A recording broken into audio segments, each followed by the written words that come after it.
నమస్తే అండి. మీ పేరు? రమేష్ అండి, schedule rights protection society general సెక్రటరీని. సార్ ఈసారి సెంట్రల్ నుంచి వెల్లంపల్లి శ్రీనివాసరావు గారు పోటీ చేయడం జరుగుతుంది. ఆల్రెడీ ఇక్కడ బోండం అమ్మ గారు పోటీ చేస్తారని చెప్పేసి ఉంది. సో ఇద్దరి మధ్యలో పోటీ అనేది చాలా గట్టిగా ఉంటుంది, తీవ్రంగా ఉంటుందని చెప్పేసి అంటున్నారు. బోండం అమ్మ గారిని తట్టుకొని శ్రీనివాసరావు గారు నిలబడగలుగుతారు? నిలబడగలరండి. ఎందుకంటే వెల్లంపల్లి శ్రీనివాస్ గారి దగ్గర మనం వెళ్ళి సమస్య ఏదైనా వివరించామంటే దాని దగ్గరే ఉండి పరిష్కారం చేసే సత్తా ఆయనకు ఉంది. సమస్యల విషయంలో అవగాహన ఉంది. ఆ డివిజన్లో ఏమేమి కావాలో కూడా అతను పరిష్కారం తొందరగా చేస్తారు. అది ఇమీడియట్గా జరుగుతుంది. అది మన రాష్ట్ర ముఖ్యమంత్రి గారు జగన్మోహన్ రెడ్డి గారు విద్యారంగంలో పలు దశల అంచెలంచెలుగా నాడు నేడు కావచ్చు, ఇంకా అమ్మఒడి, ఫీజు రింబర్స్మెంట్, మళ్ళీ స్కూల్ కాలేజీ వాళ్ళ విషయంలో కూడా చాలా పారదర్శకంగా తెల్ల పేపర్లాగా ఎవరికేమేమి కావాలన్నీ అడిగినన్ని దయచేస్తున్నారు. అలాగే మన దేశం నుంచి కూడా అంతర్జాతీయ స్థాయికి వెళ్ళింది చదువు విషయంలో. ఎందుకంటే ఆయన చేసిన గొప్పతనం అది. చదువు అనేది నెంబర్ వన్గా చేశారు. దేశంలోనే నెంబర్ వన్గా రాష్ట్రంగా ఆంధ్రప్రదేశ్ ఉండగలుగుతుంది. ఒకప్పుడు కేరళ చెప్పుకునేవాళ్ళు, దాన్ని మించిపోయి మనం దాటామని మేము భావిస్తున్నాం. ఆ పథకాలు ఇంకా ప్రతి ఒక్కటి మహిళలకే కానీ ఏదైనా కానీ ఆయన అందించే పథకాలు, ఈయన చేసేది ఆయన అనుగుణంగా నడుస్తున్నాడు. మన వెల్లంపల్లి శ్రీనివాస్ గారు కూడా సమయానుగుణంగా మన కేంద్రం, మన రాష్ట్రంలో ఏమేమి పథకాలు ఉన్నాయో అవన్నీ విస్తరిస్తూ ఏమేమి అందుతున్నాయా లేదా ప్రతిదీ జనాలను వచ్చి వాళ్ళని చూసుకోవటం, అవన్నీ కరెక్ట్గా ఈయన ఇన్ఛార్జ్ అయిన దగ్గర నుంచి ఎవరెవరిని కలవాలి, ఏంటి, ఈ ఏరియాలో ఏమేమి కావాలి, ఏ డివిజన్లో ఏం మిస్ అయింది అని క్షుణ్ణంగా పరిశీలించి వాటి సమస్యలు తెలుసుకొని పరిష్కరిస్తున్నారు.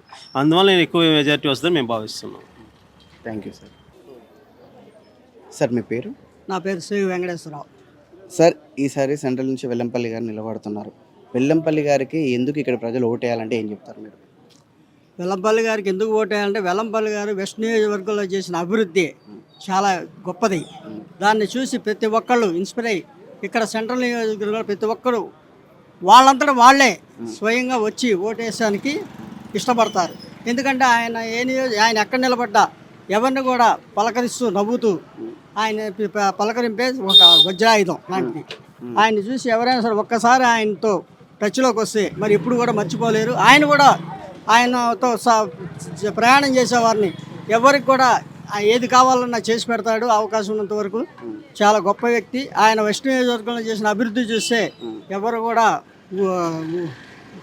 ఓటేస్తారు. ఇప్పుడు ఇక్కడున్న సమస్యలు ఏంటి, వెల్లంపల్లి గారు వస్తే అవి తీరుస్తారా? ఇక్కడున్న సమస్యలు మనం చూస్తున్నాం. ఇప్పటికే గడప గడప ప్రోగ్రాంలో ప్రతి వాళ్ళు చెప్పిన సమస్యకి 100కి 90% తీరుస్తున్నారు. ఒక దోమల విషయంలో కానీ, నీటి పంపుల విషయంలో కానీ, లేకపోతే మురుకాల విషయంలో కానీ ఇప్పటికే ఆయన నా గడప గడప తిరుగుతున్న ప్రయత్నంలో ఎవరైనా కంప్లైంట్ చేస్తే ఆ కంప్లైంట్ని ఆ రోజే రెక్టిఫై చేస్తున్నారు. అది మీరు కూడా చూడొచ్చు, పేపర్లో కూడా వస్తుంది ప్రతిరోజు. సో వెల్లంపల్లి గారి గురించి ప్రత్యేకంగా మిగిలిన రాజకీయ నాయకులకి వెల్లంపల్లి గారికి తేడా ఏంటంటే ఏం చెప్తారు? వెల్లంపల్లి గారు అనేది ఒక స్పెషల్ వ్యక్తి. ఆయన ఎవరిని కూడా ప్రతి ఓటర్ని అభిమానంగా చూసుకుంటాడు, అభిమానంగా పిలుస్తాడు, అభిమానంగా వారి చెప్పిన సమస్యని అప్పుడే వారి ముందే రెక్టిఫై చేసేదానికి ప్రయత్నం చేస్తాడు. సో మొత్తానికి అయితే ఇక్కడ గెలిచే అవకాశం ఉందంటారు? తప్పకుండా 110% గెలుస్తారు ఆయన. ఇప్పటికే ప్రజల్లో చాలా స్పందన ఉంది. ఆయన అంటే ప్రతి ఒక్కళ్ళు అభిమానంతో ఉన్నారు. Thank you sir. నమస్తే అండి. మీ పేరు? శ్రీనివాసరావు. ఏం చేస్తుంటారండి? టెంపరీ పని చేస్తున్నాం. సార్ ఇక్కడ వెల్లంపల్లి గారు ఫస్ట్ టైం నిలబడుతున్నారు సెంట్రల్ నుంచి. ఆయన గురించి మీ అభిప్రాయం ఎలా ఉంది? ఆయన ఇక్కడ గెలిచే అవకాశం ఉందంటారా? అసలు గెలిచే అవకాశం ఉంది. ఇన్ని ఇస్తున్నాడు జగనాన్న గారు. అంటే అందరికి గెలవాలనే హ్యాపీగా ఉండాలని.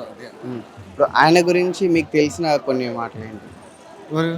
వెల్లంపల్లి గారి గురించి. శ్రీనివాస్ గారు అంటే మంచిగా చూస్తున్నారు కాబట్టి ఆయన గెలిపిస్తారని. అంటే ఆయనే ఆల్రెడీ పశ్చిమంలో చేసి ఉన్నారు కదా, సో అక్కడ అభివృద్ధి పనులు చేశారా, చేయకుండా ఉన్నారా అనేది మీకు ఏమైనా ఐడియా ఉందా? అంటే ఇక్కడ మీకు తెలిసిన వాళ్ళు చెప్తా ఉంటారు కదా, ఎలాంటి వ్యక్తి ఏందనేది.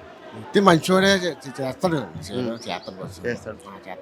సో ఆయన అయితే మీకు వెల్లంపల్లి గారు ఇక్కడ సెంట్రల్లో గెలిస్తే బాగుంటుందని మీకు అయితే నమ్మకం ఉంది? నమ్మకం ఉంది, గెలిస్తే నమ్మకం ఉంది. ఉందన్న నమ్మకం. Thank you.